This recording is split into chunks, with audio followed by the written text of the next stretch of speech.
whatever is left of trust capital. It's a vicious cycle. A few examples show the extent of the tensions in our country. Some politicians refer to the business community as white monopoly capital and the enemy of the revolution, whatever that means.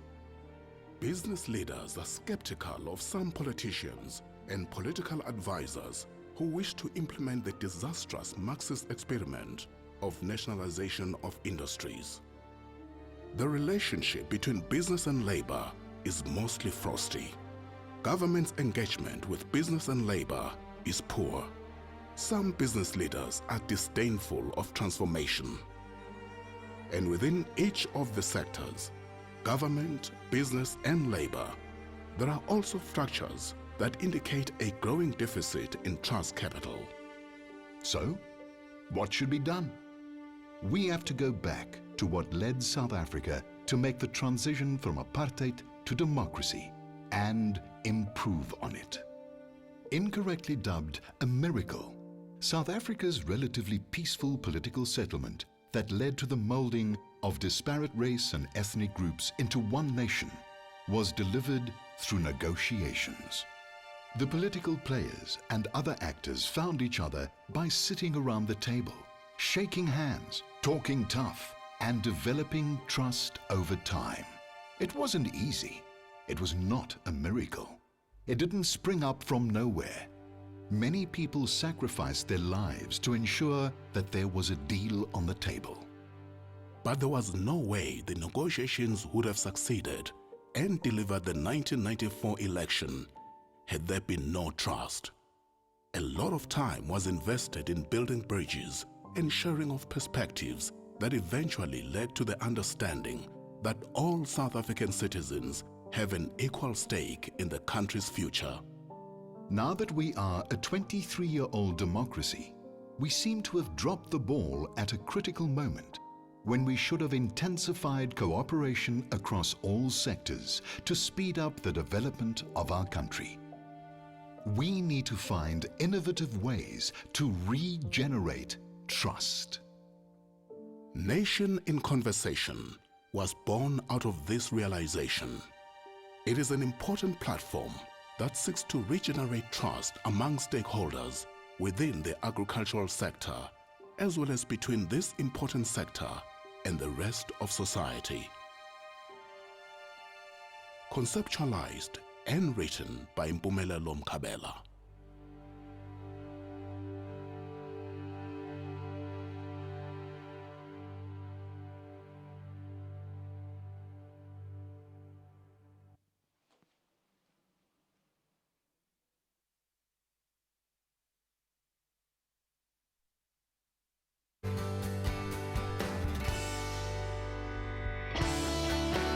Zolarity in Limpopo is a joint venture between Limpopo Dairies and their Workers' Trust, a majority black grouping who own 51% of the business, with Limpopo Dairies owning a 49% share.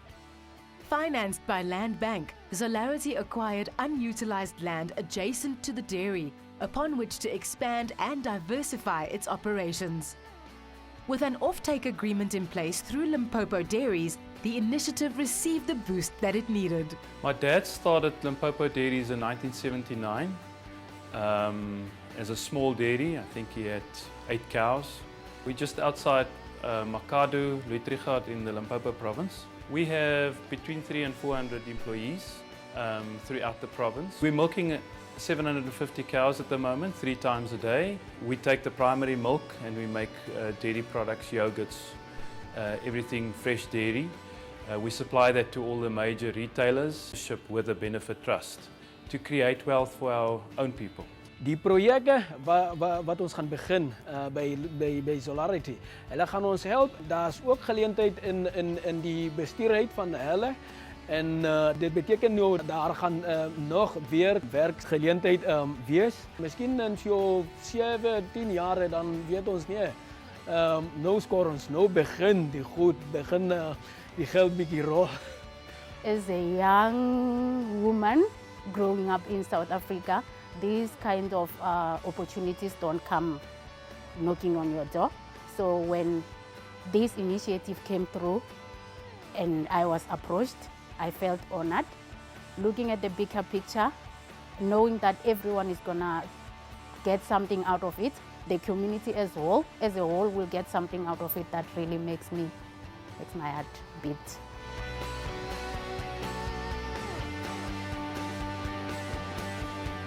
We're going to create a number of jobs for the communities around us, and it creates opportunity for our own employees. They know that they can grow through this process.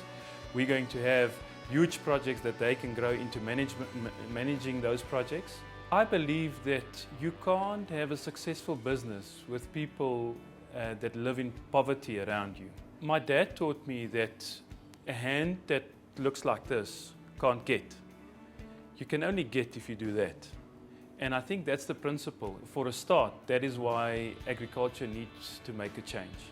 When we started working with Land Bank, it was a very pleasant experience. The speed at what the whole transaction was handled at, the attitude of the people at Land Bank was fantastic. Ons is baie opgewonde oor Solidarity se betrokkenheid en die wyse waarop hulle ons genader het vir 'n leningsaansoek by Landbank. Limpopo Dairies wil veral kyk hoe om ekonomiese welvaart te bevorder in hierdie werkerskorps, om meer werksgeleenthede te skep vir plus minus omtrent 350 werkers wat in die gemeenskap is. Our people are our biggest asset. All of this can't happen without our people.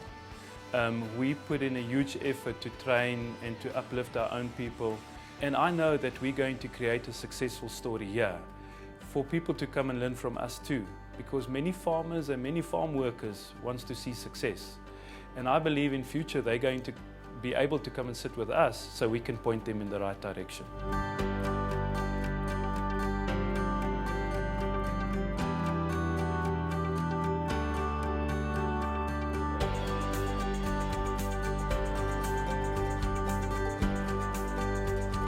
The Ndwandwa Community Trust in Badplaas in Mpumalanga acquired 29 farms totaling 9,800 hectares through successful land claims in 2003. After the transfer of the properties, the community faced some challenges in getting farming activity going on the land. Ek het gesukkel eers hierso. As ek hierso kom, Land Claim Commission het vir ons nie eers sent gegee om te werk hierso.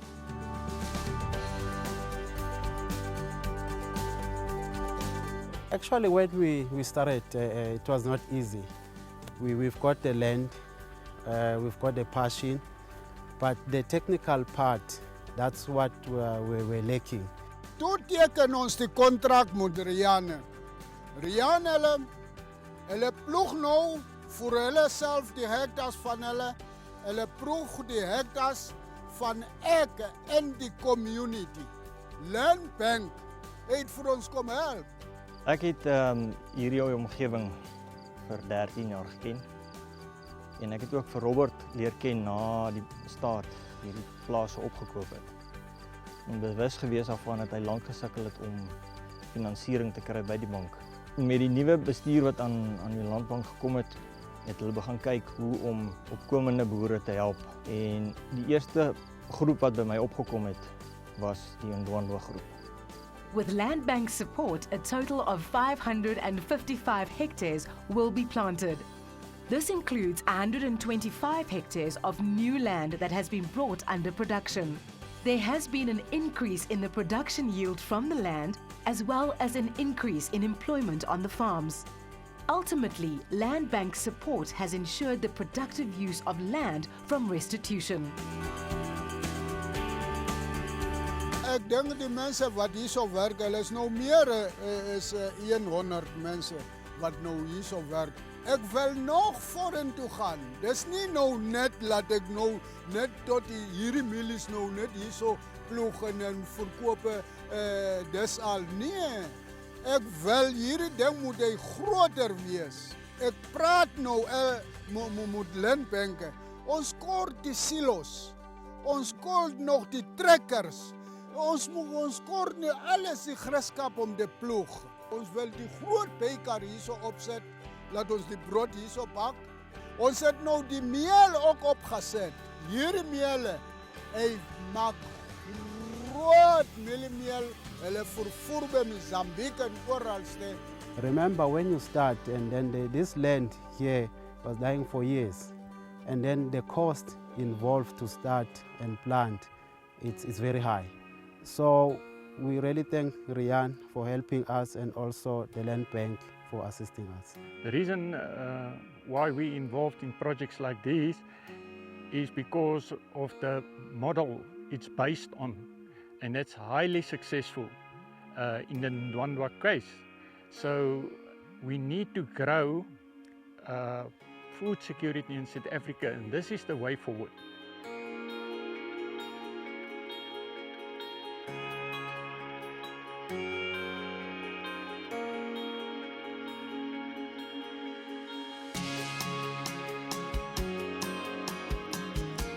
Akwanze Agricultural Financial Service was set up to provide financial services to community property associations, strategic partners, and to small-scale farmers in the sugarcane production industry. So we are currently at Nzila Farm. Some feel that we are like a unique community, you know, because we feel we have achieved a lot within this period that we've been operating these projects. To say to the communities, we are going to approach this development differently. First of all, we said no, let's all go back to our own cultures and then try to identify ourselves. Look at where our elders were, you know, before us. And then we started building the unit through culture, and then teach the young ones about the importance of culture and the type of food that needs to be eaten, you know. So while they are identifying themselves with what they know, then you are able to then build in, you know, those things that they never thought will be achieved, you know. So you build that in, you start to educate them, then they become comfortable, then the kind of patience is exercised. So once then they begin to benefit, you will never stop them. Any commercial entity takes time. It is not an easy process. That is where we started, with education, building a trust amongst the communities, educate them to understand what the long-term sustainable project means for their own good. So we're able to get them committed to this project because they bought into the idea of a long-term vision. Our key strategy was communication. We'll ask for assistance, we'll ask for capacity, you know. Our people might say the land restitution program is not working. It is working, it just needs to be done and done correct. It has proven itself here at home, so we are happy and everybody is happy.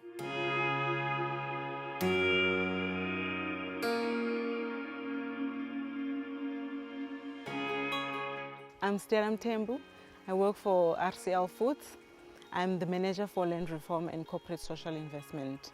Basically taking oversight of all the land reform initiatives that we're doing in partnership with communities and government. But as you'll understand and know, generally the trend is that the land gets transferred to communities without capacity. Therefore, for sustainability of land reform and the businesses that are involved, we are the partner to make sure that there's sustainability in that front. As part of the settlement agreement, we have agreed there with communities to make sure that communities benefit, not only in financial terms, but in terms of skills transfer, where we absorb beneficiaries to be trained through bursaries that the joint companies offer. We also employ them on the farm to make sure that they can be able to run the entities in future, as well as contracts through enterprise development where beneficiary contractors are incorporated in the business mainstream. As part of its mandate to facilitate economic transformation and social inclusivity in the agricultural sector, Land Bank was happy to provide financing to these emerging farmers through Akwanze. As the financial intermediary, Akwanze then on-lends to these farmers to help them grow their yields and boost production. And that's not all. Extensive technical assistance is provided to ensure success. Land Bank has various products to support both commercial and emerging farmers. We have a range of products that support the requirements of commercial farmers as well as black emerging farmers. We have a relationship with Akwanzi. They were our first client under the wholesale finance facility, and it has been very successful due to the fact that Akwanzi has been providing the end-to-end business support, which is the key risk mitigator in these types of projects. My name is Samuel Mashaba. I've been a deputy chairperson on that Akwanzi Agricultural Finance since we started in 2006. The reason for us to start the Guguletu Cooperative, because the industry came to the point where, as a small-scale growers, we couldn't pay our debt. Land Bank came in with a big fund to help the land reform grow. It's a relationship which Land Bank should be proud of when they look at how the small-scale growers are progressing, how the land reform at Mpumalanga are progressing. At Land Bank, we are proud of all our partners who are helping us to transform the agricultural sector every day. Our specialized financial services are helping to create access for more and more South Africans to take advantage of the agricultural sector. Develop Nation in Conversation, proudly brought to you by AFGRI.